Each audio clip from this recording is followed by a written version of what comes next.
మరి ఎందుకని ఎక్కువ శాతం అలా అనుకోలేకపోతున్నారు? ముఖ్యమైన కారణం ఏమిటో తెలుసా? వారి డినామినేషన్ వేరు, మా డినామినేషన్ వేరు. వారి మినిస్ట్రీ వేరు, మా మినిస్ట్రీ వేరు. వారి సిద్ధాంతాలు వేరు, మా సిద్ధాంతాలు వేరు. కాబట్టి వారు వేరు, మేము వేరు అనే ఒక అభిప్రాయం స్థిరపడిపోయింది మన హృదయాల్లో. ఈ అభిప్రాయమును బట్టి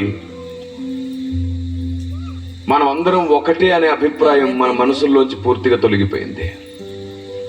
అయితే మీకు అర్థమయ్యేటట్లు ఒక సంగతి చెప్తాను. ఒక తండ్రికి 4 పిల్లలు ఉన్నారనుకోండి. ఆ 4 ఒక్కలాగే ఆలోచిస్తారా? ఇదిగోండి, ఒక పని చేద్దాం. అవుననుకోండి ఇలాగనండి, కాదనుకోండి ఇలాగనండి. ఏదడిగినా సరే అలా ఎప్పుడు నవ్వుతూ ఉండండి. దేవుడు మీకు తోడేయుడునుగాక. ఆమేన్. ఇప్పుడు చెప్పండి, ఒక తండ్రికి 4 పిల్లలుంటే ఆ 4 ఒకలా ఆలోచిస్తారా? వారి ఇష్టాలు, అభిరుచులు, నమ్మకాలు ఒకలా ఉంటాయా? ఉండవు. మాట విభేదాలు లేదా ఆస్తి తగాదాలు, అన్నదమ్ములు సహజంగా విడిపోవడం మనం కొందరిని చూస్తుంటాం. మీరు చెప్పండి, అన్నదమ్ములు విడిపోయిన తర్వాత కూడా వారి బంధువులు, స్నేహితులు, వారి ఇరుగు పొరుగు ఏమంటారు తెలుసా? ఆ 4 ఒక్క కుటుంబమేనండి అంటుంటారు. చెప్పండి, వారు విడిపోయిన తర్వాత కూడా వారిని ఒక్క కుటుంబంగానే చూడడానికి గల ముఖ్య కారణం ఏమిటి? వారు విడిపోయిన తర్వాత కూడా వారు ఒక్క కుటుంబమేనండి అని గుర్తించడానికి కారణం ఏమిటంటారు? అది సంగతి. వారు ఒక్క తండ్రి పిల్లలు. అదే నిజమైతే సిద్ధాంతాల పేరిట, మినిస్ట్రీస్ పేరిట, డినామినేషన్ల పేరిట మనం వేరు వేరుగా కనబడుతుండవచ్చు, కానీ మనందరికీ కూడా ఒక్కడే దేవుడు. మనమందరం ఆయన కుటుంబం. ఆయన తన స్వరక్తమిచ్చి మనల్ని సంపాదించుకున్నాడు. మనమందరము దేవుని కుటుంబం అన్నది నిజమైతే మనమందరం ఒక్క కుటుంబమే. Praise the Lord. ఈ సిద్ధాంత విభేదాలు ఉన్నాయి చూసారు, అవి ఐడియాలజికల్ ఎర్రర్స్ మాత్రమే, అవగాహన లోపం మాత్రమే. కొందరికి అర్థమయ్యాయి, కొందరికి అర్థం కాలేదు, మరికొందరికి మెల్లిగా అర్థమవుతాయి. ఒకటి మాత్రం నిజం, పరిశుద్ధాత్మ దేవుడు మనందరికీ సత్యం అర్థమయ్యేటట్లు చేస్తాడు. అలాంటి ఒక రోజు ఉంది. ఈ రోజే మనం ప్రేమగా లేదనుకోండి, ఆయన సత్యం చెప్పినా మనకు అర్థం కాదు. ఎందుకంటే ప్రేమ లేని హృదయానికి సత్యం అర్థం కాదు. ట్రిపుల్ తగ్గించేసి నన్న మొత్తం తగ్గించేసి. ప్రేమ లేని హృదయానికి దేవుడు అర్థం కాడు. ప్రేమ లేని హృదయానికి దేవుడు అర్థం కాడు. అందుకే చాలా స్పష్టంగా బైబిల్ సెలవిస్తుంది, ప్రేమ లేనివాడు నా వాడు కాడు. ప్రేమ లేనివాడు వ్యర్థుడైపోతాడంట. మ్రోగెడు కంచు గనగనలాడు. అది ప్రేమ లేకపోతే ఎన్నున్నా సరే అది వ్యర్థమైపోతుంది. మీకు అర్థమయ్యేటట్టు చెప్తాను. ఒక 2-3 రండి నాన్న వేదిక మీదకి. పిల్లలు రండి. మీకు కనబడేటట్లు ఒకటి చూపిస్తాను. మీరు చూడండి ఒకసారి. ఇలా నిలబడిపోండి. చూడండి ఒకసారి. వీళ్ళు వేరు మినిస్ట్రీ, వేరు డినామినేషన్ అనుకోండి. మీకు అర్థం అవడానికి మాత్రమే క్లియర్గా చూపిస్తున్నాను నేను. వేరు మినిస్ట్రీ అనుకోండి. ఒకరి సిద్ధాంతాలు ఒకటికి కలవట్లేదు, వేరు సంగతులు. కానీ వీరందరి దగ్గర ఒక్కొక్క సత్యం ఉంది, వీరందరి దగ్గర ఒక్కొక్క నిజం ఉంది. ఇప్పుడు వీళ్ళు దీన్ని నేర్పించుకోవాలి వాస్తవానికి. కానీ నేర్పించుకోవడానికి బదులుగా నాది నిజం, నీది అబద్ధం, నాదే నిజం, నీది అబద్ధం అని చెప్పుకుంటున్నారు. ఎలా చెప్పుకుంటున్నారు తెలుసా? ఇప్పుడున్నటువంటి ట్రెండీ మూమెంట్ని చెప్తున్నాను. ఇప్పుడున్నటువంటి సమాజంలో, ముఖ్యంగా సోషల్ మీడియాలో ఉన్నటువంటి ఒక దౌర్భాగ్యాన్ని మీకు చూపిస్తున్నాను. ఏదైనా ఒకసారి మీరు కాలర్స్ పట్టుకోండి. మీ కాలర్స్ మీరు కదా, మీ పక్కన పడి కాలర్స్. ఎవరు కాలర్ అయినా బట్టి ఇలా పట్టుకుంటావా? అది కదా, రైట్. పట్టుకున్నాను, నేను విడిచిపెట్టమంటలే, పట్టుకున్నాను, రైట్. ఇప్పుడు చెప్పండి, ఇలా చూస్తే మీకు ఏమైనా బాగుందా వాతావరణం? ఏమండి, ఒకసారి చేతులు పట్టుకున్నాను, ఐక్యతకు గుర్తు కదా అని లేపండి. ఇలా పట్టుకుంటే బాగుందా చూడ్డానికి? రైట్. ఒకసారి కాలర్ పట్టుకోండి. ఇప్పుడు చెప్పండి, సత్యము నేర్పించాలి అంటే నా దగ్గర ఉన్న సత్యం చెప్పాలనుకోండి, నేను ఇలా కాలర్ పట్టుకొని నేర్పిస్తే నేర్చుకుంటాడా? కానీ చేయి పట్టుకొని నేర్పిస్తే, ఇప్పుడు సోషల్ మీడియాలో అందరూ ఈ పని చేస్తున్నారనమాట. నాది రైట్, నీది తప్పు, నువ్వు తప్పుడు మనిషివి, నువ్వు సంఘానికి పట్టిన చీడ పొరుగువి అని తిట్టుకొని అవమానించుకొని వాడేదో దేవునికే సేవ చేస్తున్నాడని భ్రమలో బ్రతుకుతున్నారు చాలా మంది. ఇది కాదు పరిశుద్ధాత్మ దేవుడు పనిచేసే విధానం. ఇది పరిశుద్ధాత్ముడు పనిచేసే విధానం.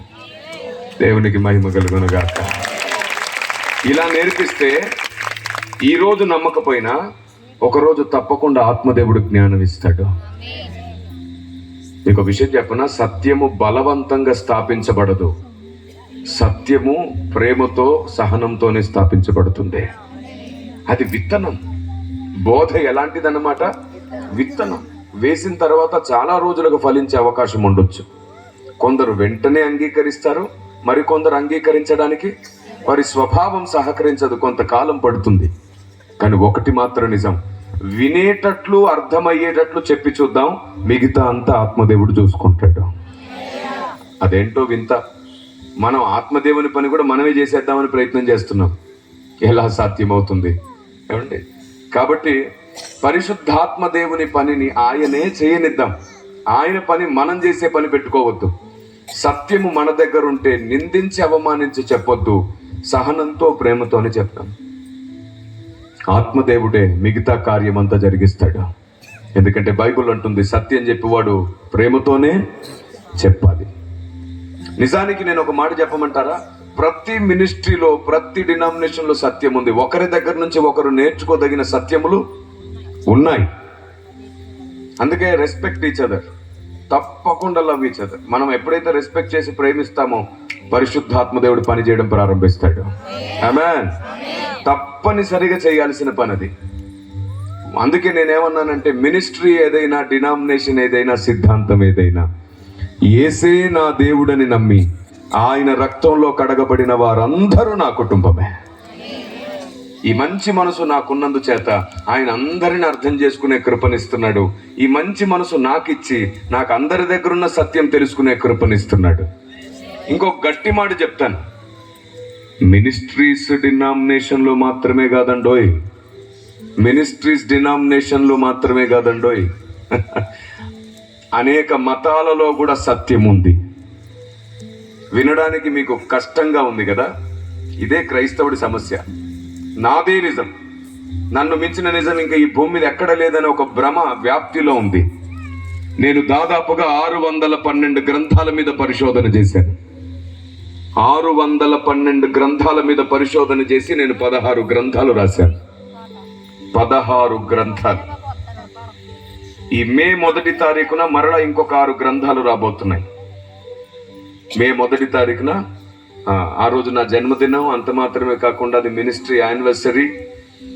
ఒకసారి 2 సార్లు మేము వేదిక మీద కలిసాం. ఆ రోజు అనిల్ అన్న గారు వచ్చారు, అలాగే అన్నగారు కూడా వచ్చారు ఆ రోజు. ఈరోజు చాలా సంతోషం, పోడియంని ఆయన ప్రతిష్ఠించి, అలా ప్రతిష్ఠించిన పోడియంలో మొదటిసారి నేను నిలబడి ఉన్నాను. Praise the lord. మేబీ ఆ రోజు మీ జన్మదినం, మీ బర్త్డే కూడా, మన ఇద్దరు బర్త్డే ఒకటే రోజు. yes, praise the Lord. So మేడే ఇంకొక 6 పుస్తకాలు విడుదల చేస్తున్నాం. ఎందుకంటే పుస్తకాలు ఎందుకు, బైబుల్ ఉంది కదా అని ఒక అభిప్రాయం మీకు రావచ్చు. మీరు చెప్పండి, ప్రవక్తలు, బైబుల్ రాసినటువంటి ఆ 40 మంది ప్రవక్తలు ఈరోజు బ్రతుకున్నారా, చనిపోయారు? వారు రాసేశారు, పని ముగించేశారు. ఆ 40 మంది కూడా చనిపోయారు. వారు చనిపోయారే కానీ వారు చెప్పిన మాటలన్నీ రాయబడి ఉన్నందు చేత ఇప్పటికీ మనల్ని జీవంలోనికి నడిపిస్తున్నాయి. అలాగూ మనిషి లేని రోజున కూడా మనిషిలో ఉన్న దేవుని జ్ఞానం సమాధవ్వకుండా ప్రజలను నడిపిస్తూ ఉండాలి, కడుతూ ఉండాలి. Praise the Lord. ఇక్కడ నిలబడి నేను 1 గంట 2 గంటలో మాట్లాడగలుగుతాను. నా ఆయుష్ అయిపోయిన తర్వాత ఈ సమాధిలో కలిసిపోతాను, మట్టిలో కలిసిపోతాను. కానీ నేను లేని రోజున కూడా నా అనుభవంలో, నా కన్నీళ్లలో, నా భక్తిలో, నాలో దేవుడు ఉంచిన ప్రతి సంగతి మీతో మాట్లాడాలి, మీకు సహాయపడాలి. మిమ్మల్ని బలపరిచి నడిపించాలి. దేవుని గ్రంథానికి, దేవునికి మిమ్మల్ని దగ్గరగా తీసుకొని వెళ్ళాలి. మనిషి లేని రోజున కూడా దైవ కార్యం ఆగిపోకూడదు. అందుకని పుస్తకాలు అనేవి ముద్రించడం జరుగుతుంది. మన బ్రతుకు ఎప్పుడు ముగించబడుతుందో మన చేతుల్లో లేదు. ఎలాగో కల్తీ ప్రపంచంలో బ్రతుకుతున్నాం, కల్తీ ఆహారం తింటున్నాం, జాగ్రత్తలు అంతంత మాత్రమే తీసుకుంటాం. మనం ఎంతో నిర్లక్ష్యంగా ఉండి ఆరోగ్యం పాడైనాక ఉపవాసం ఉండి ప్రార్థన కూడా ఎలాగో చేస్తాం. చేతులతో ఈ చేతితో పాడి చేసుకొని ఈ చేతులతో బతిమాలుకుంటాం. సహజంగా మనకున్న నిర్లక్ష్యం ఇంత అంత కాదు, సాతానికి ఎంత లాభమో అది. అందుకే ఆయన చాలా స్పష్టంగా సెలవిచ్చాడు, దేవుని పని నిర్లక్ష్యంగా చేయకూడదు, అలాగని సమయం పోనీయకుండా సద్వినియోగం చేసుకోవాలి. మన స్వభావం, మన మనస్సు దేవుని ఉద్దేశాలకు, దేవుని చిత్తానికి చాలా దూరంగా ఉంటుంటాయి. అందుకే మనం లేఖనాలను కూడా సరిగ్గా పరిశీలించలేని బలహీనత మనం నేలుతుంది. మీకు తెలుసా, మనం లేఖనాల విషయంలో కూడా చాలా బలహీనంగా ఉన్నాం. మీకు అర్థమయ్యేట ఒక్క ప్రశ్న అడగమంటారా? కేవలం మనం ఎంత దూరం ఉన్నామో చెప్పడానికే కానీ మీకు తెలియదు అని నేను నిర్ధారించడం నా ఉద్దేశం కాదు. ఒక్క మాట చెప్పండి, ఆదాము అవ్వల్ని దేవుడు సృజించినప్పుడు, ఆదామును మొదట సృజించినప్పుడు ఎక్కడ పెట్టాడు వారిని?